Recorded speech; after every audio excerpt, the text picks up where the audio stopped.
to my podcast, Love and Courageous. I'm your host, Demetris. And on today's episode, I'll be speaking about the En Vogue singer, Dawn Robinson, who has came out and said that she is homeless.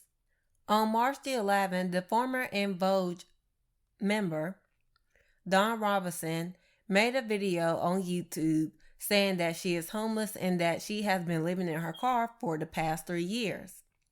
She said, I quote, "You guys, for the past 3 years, I have been living in my car."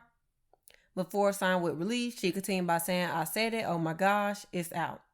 Now, she did explain that she was living with her parents back in 2020 in Las Vegas, but after some time, she decided to move out and relocated to Los Angeles upon her former manager's suggestion.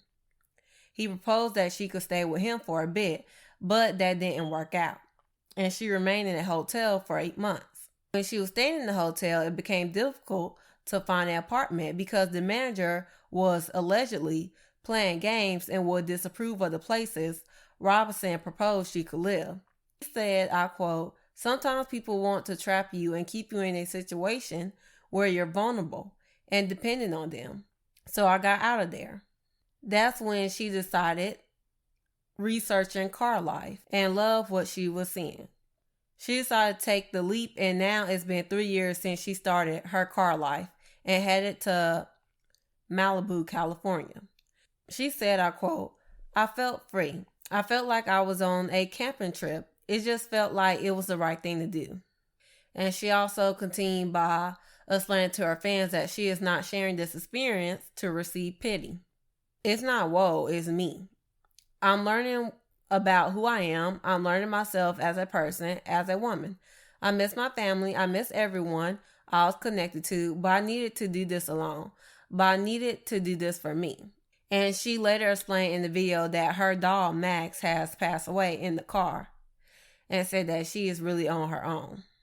She also said that she would have an apartment if she could, but she's absolutely glad she did this, saying that she is proud of what she has accomplished out here, and said, be spontaneous, do the scary fear. Now, even after she made the statement saying that she has been living in her car for the past 3 years, Dawn Robinson has came out and made a new statement, urging her fans not to donate to unauthorized fundraising campaigns, claiming to raise money for her. Now, she decided to clear up some misconceptions about her living situation. She said, sometimes in life we end up in situations that we weren't expecting. There's something we need to learn or teach, but we're too afraid to push ourselves out of our comfort zones to do it. So the universe does it for us. During this growth period, we either learn to trust ourselves or give in to fear and fail. She then spoke about wanting to clarify some takeaways from her first video. She said, I quote, "I want to make it clear I am not homeless. I am temporarily choosing car life as part of my journey of healing and self-discovery. I took a risk and jumped headfirst into this lifestyle, and wow, what a crazy fun, sometimes scary ride it's been. For me, failure is not an option. Being vulnerable sucks, but here I grow. This is about embracing freedom, trusting the process, and finding strength in the unexpected." She also warned her fans and said, "I've been made aware that some individuals may be requesting funds on my behalf through platforms like Cash App, GoFundMe, or other means.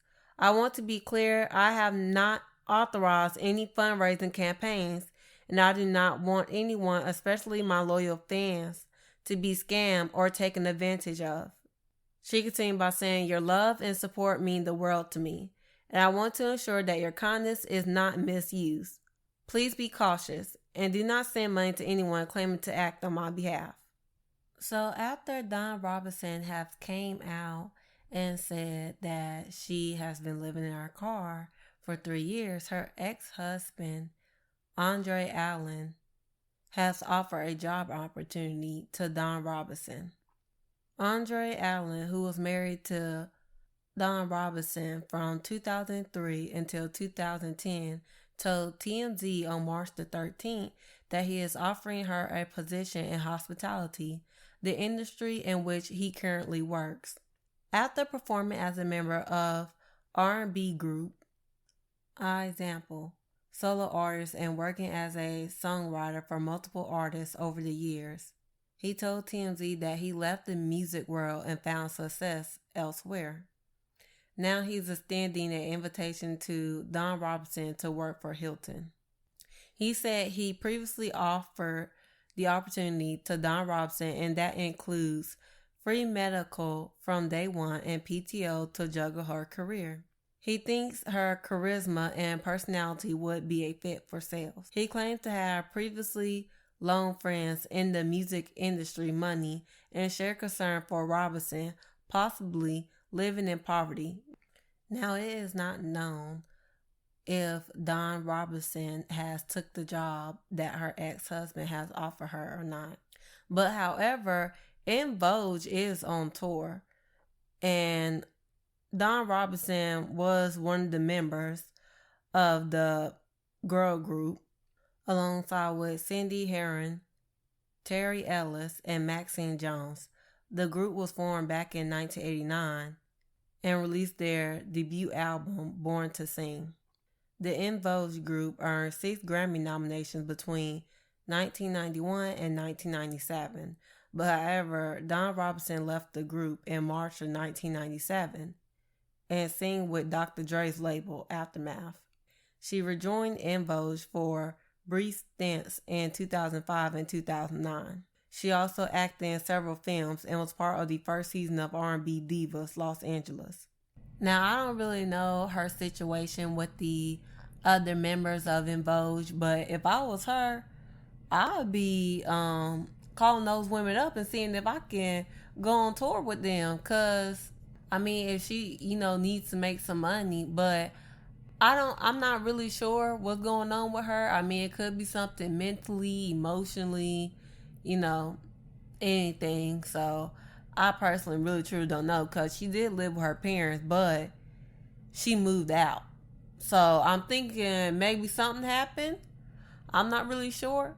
But the fact that she's living in her car, well, I mean, she did say that she chose that, but I know she also said that she cannot afford the rent in California, which is crazy. So I'm like, I mean, would she rather just go to a different state where, she can afford the rent and still be able to work in some way?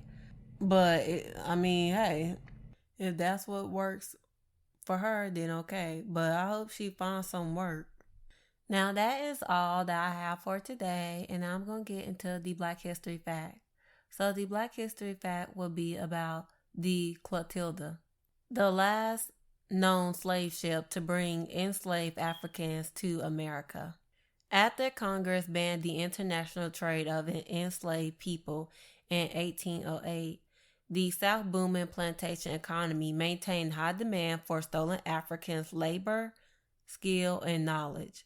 White enslavers continued to covertly traffic in African people for profit, and northern businessmen invested in that trade.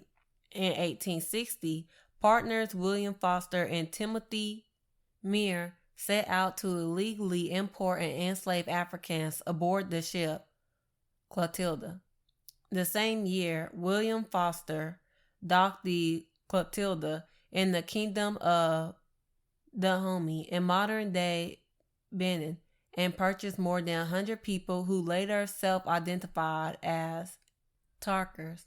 The men, women, and children were forced below deck, cramped together in darkness with only vinegar-treated water to drink. At least 2 Africans died in these conditions. When the Clotilda reached Mobile, Alabama, William Foster and Timothy Mear hid the Africans in a swamp and burned the ship to conceal their crime. Federal workers found conclusive evidence of the men's illegal trafficking, but a pro-slavery judge refused to indict them. Their victims and the kidnapped Africans were offered no remedy and condemned to enslavement. After slavery was abolished 5 years later, Official indifference and economic barriers prevented the men and women of the Clotilda from returning home. In 1866, many of them founded Africa Town, an independent community near Mobile, where many of their descendants live today. That's all for my episode for today. And for next week, I'll be talking about Tiana Taylor and her ex-husband. So thank you everyone for listening to my podcast, and I hope y'all have a lovely day.